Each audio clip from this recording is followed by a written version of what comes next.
आदित्य वहां से तेजी से भाग जाता है।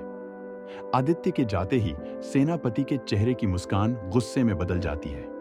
वो अपनी अंगूठी से एक सोने का खंजर निकालते हुए बाकी के दोनों योद्धा को अपने पास बुलाता है और उस खंजर को उस दानव की ओर तानते हुए कहता है, नरक में जाओ। बाकी के दोनों योद्धा अपनी आत्मशक्ति सेनापति के अंदर भेज रहे थे और सेनापति सारी शक्ति उस खंजर में भेज रहा था।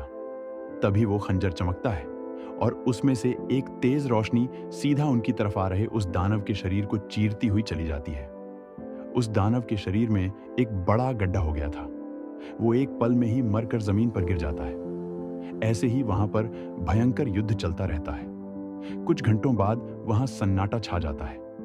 ये शांति मृत्यु के बाद की शांति थी। वहां सिर्फ जल्दी आग की लपटों की आवाज सुनाई दे रही थी। वहीं उन सब में अभी भी एक योद्धा जीवित था, पर बुरी तरह घायल था। वो एक दीवार के सहारे बैठा था। तभी वो रक्त से लाल होठों से मुस्कुराते हुए आसमान की ओर देख कहता है, आदित्य, मैंने अपना वादा पूरा किया। अब सब तुम्हारे ऊपर है। मुझे माफ करना, मैं तुम्हारी और सहायता नहीं कर पाऊंगा। खुश रहना और किसी सूर्य की भांति इस युग में रोशन हो ना। ये बोलते बोलते हुए उसकी सांसें थम जाती है। उसकी आंखें खुली हुई थी और चेहरे पर अभी भी वही मुस्कान बरकरार थी। दूसरी ओर आदित्य उस सुरंग में अभी भी तेजी से भागे जा रहा था। उसके हाथ में एक मशाल थी। कुछ दूर और चलने पर आदित्य उस सुरंग के दूसरे सिरे पर पहुंच जाता है। वो सुरंग हिमपुरी के अधीन क्षेत्र में खुलती थी। वो एक बहुत बड़ा और खतरनाक जंगल था। उसे सब जादुई जानवरों की घाटी के नाम से जानते थे। आदित्य किसी तरह उस सुरंग से निकलता है और उसे अच्छे से छुपा देता है। वो आसपास के पेड़ पौधों को देख रहा था। उसे तनिक भी अंदाजा नहीं था कि वो कहाँ है। वो इससे पहले कभी भी यहां नहीं आया था। वो उस जंगल से बाहर निकलने का रास्ता ढूंढ रहा था। इस घने अंधेरे में सामने का भी कुछ दिखाई नहीं दे रहा था। इसलिए वो मशाल लिए एक दिशा में आगे बढ़ने लगता है। वो इधर उधर देखते हुए इस बात से अनजान आगे बढ़ रहा था कि उसको दो खतरनाक चमकती आंखें काफी देर से घूर रही हैं। वो उसका पीछा भी कर रही थी, पर आदित्य को इस बात की भनक भी नहीं थी। वो चलता ही जा रहा था कि तभी वो चमकती आंखें तेजी से आदित्य की ओर बढ़ती है। आदित्य को जैसे ही किसी के उसकी तरफ आने का आभास होता है, वो जल्दी से पलटकर पीछे देखता है। वहां उसे अपनी ओर भागकर आता हुआ एक भालू जैसा जानवर दिखाई देता है। वो एक पहले दर्जे का जानवर था। आदित्य जैसे ही उसे देखता है, वो जानवर उछलते हुए आदित्य पर हमला कर देता है। आदित्य बचने के लिए जल्दी से मशाल आगे कर देता है, पर वो जानवर उस मशाल से डरने की जगह अपने पंजे से उस पर मारकर उसे दूर फेंक देता है। वो मशाल सीधा जमीन में जाके धंस जाती है। वो अभी भी जल रही थी और उसकी रोशनी से वहां उजाला हो रहा था। उस जानवर के हमले से आदित्य कुछ कदम पीछे हो गया था, पर तभी वो जानवर भागते हुए फिर से आदित्य पर अपने आगे के दोनों पंजों से हमला कर देता है। आदित्य भी जल्दी से अपने दोनों हाथों से उसके पंजों को रोक लेता है, पर उसने जितना सोचा था, वो जानवर उससे कहीं ज्यादा शक्तिशाली था। वो आदित्य को पीछे फेंकते हुए उसके शरीर पर अपने पंजों से हमला कर देता है। आदित्य का ऊपरी कपड़धा कई टुकड़ों में बंटकर उसके शरीर से अलग हो गया था। उस कपड़े के हटते ही आदित्य के सीने और पेट पर उस जानवर के दिए गहरे जख्म दिखने लगे थे। आदित्य जमीन पर पड़े हुआ था। वो जानवर तेजी से अपने नाखून उसके पेट में घुसाने जा रहा था, पर तभी आदित्य पीछे को पलटते हुए गुलाटी मारकर खड़ा हो जाता है और फिर से उस जानवर का सामना करने लगता है। उसने अपनी अंगूठी से एक खंजर निकाल लिया था और कई बार उस जानवर पर सफलतापूर्वक हमला भी किया था। दोनों एक दूसरे को जख्म पर जख्म दिए जा रहे थे, पर तभी वो जानवर आदित्य के सर को निशाना बनाते हुए उछलकर उस पर हमला कर देता है। वही आदित्य भी आगे बढ़ते हुए जमीन पर घुटनों के बल घिसिटता हुआ आगे जाता है और जैसे ही उस भालू जैसे जानवर उसके ऊपर से गुजरता है, तो आदित्य अपने खंजर को दोनों हाथ से पूरी शक्ति के साथ पकड़ते हुए ऊपर कर देता है। वो खंजर उस जानवर के पेट में घुसते हुए लंबी दूरी तक चीरता हुआ चला जाता है। तभी वो जानवर सीधा जमीन पर गिरता है और जमीन पर घिसिटता हुआ एक पेड़ से जा टकराता है। उसके शरीर से रक्त पानी की तरह बहता हुआ जमीन पर फैल रहा था।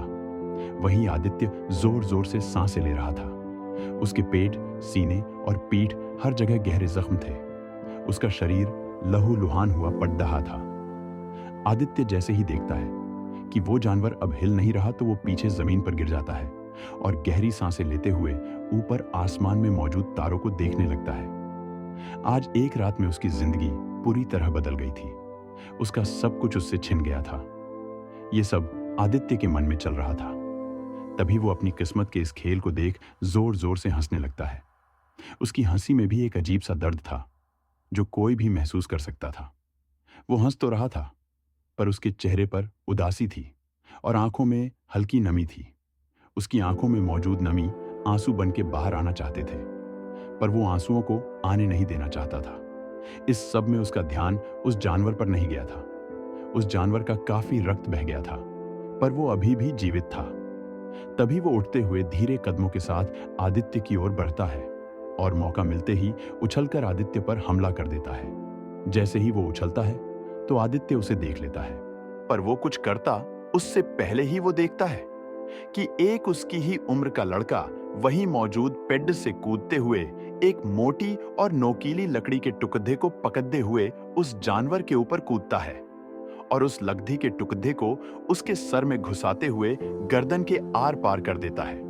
उस लकड़ी के घुसते ही वो जानवर वहीं ढेर होकर जमीन पर गिर जाता है और वो लड़का उस जानवर के ऊपर से उछलते हुए आदित्य के पास जा खड़ा होता है और उसे हाथ देते हुए कहता है, इन जानवरों के सर पर ही वार किया करो, तभी ये मरते हैं, और ऐसे खुले में घूमना और सोना बहुत खतरनाक है। चलो मेरे साथ। ये सुन आदित्य उसे घूरते हुए कहता है, तुम कौन हो? ये सुन। वो लड़का मुस्कुराते हुए जमीन पर आदित्य के पास पालथी मारकर बैठते हुए कहता है, मेरा नाम जय है। अब तुम पूछोगे मैं यहां क्या कर रहा हूं और मैंने तुम्हारी मदद क्यों की? तो इसका जवाब है कि मैं यही रहता हूं। और रही बात मदद की, तो इंसान हूं, इंसान की मदद करना मेरा धर्म है। ये सुन आदित्य हैरानी से उसे देखते हुए कहता है, एक बार जानवर पर भरोसा कर लेना, पर इंसानों पर नहीं। इंसान इतना गिर चुका है कि एक दूसरे को ही मिटाने पर लगा हुआ है। ये सुन जय हंसते हुए कहता है, लगता है तुम्हारे साथ कुछ बहुत ही बुरा हुआ है, पर मैं बस इतना कहूंगा, चेहरे पर हल्की मुस्कान रखकर बिना बीते हुए कल और आने वाले कल की चिंता करें। रहोगे तो खुश का पता नहीं, पर जीवित तो रहोगे। देखो मुझे देखकर लगता है कि एक हफ्ते पहले मैंने अपनी इन आंखों से अपने परिवार के सर कटते हुए देखे हैं। ये बोलते हुए वो मुस्कुरा रहा था। आदित्य उसे देख हैरान था। उसे समझ नहीं आ रहा था कि सब कुछ खोने के बाद भी वो मुस्कुरा कैसे सकता है। जय आदित्य को बताता है कि नीची जाति के होने की वजह से उनको राज्य में आने और कुछ भी बेचने की इजाजत नहीं थी, पर उसके पिता चुपके से भेस बदलकर वहां जाते थे और हाथ से बने मिट्टी और लोहे के बर्तन, खिलौने आदि बेचते थे। पर एक दिन वो पकड़ दे गए और वहां के नियम मंत्री ने उनके पूरे परिवार को खत्म करने का हुक्म दे दिया। जब वो लोग उसके घर में आए तो उसके पिता ने उसे एक टोकरी में छुपा दिया था। उसने अपने आंखों से अपने माता पिता के सर को कटता हुआ देखा था। उन्होंने उसके घर में भी आग लगा दी थी। किसी तरह जय पीछे की खिड़की से बचकर निकला था और भागते हुए इस जंगल में आ पहुंचा था। आदित्य और जय की कहानी एक जैसी ही थी। दोनों ही अपना सब कुछ खोकर उस जंगल में आ पहुंचे थे। क्या होगा अब आगे, क्या जाएगा आदित्य जय के साथ, और क्या वो सेनापति को दिया अपना वादा पूरा कर पाएगा? जानने के लिए बने रहे हमारे साथ।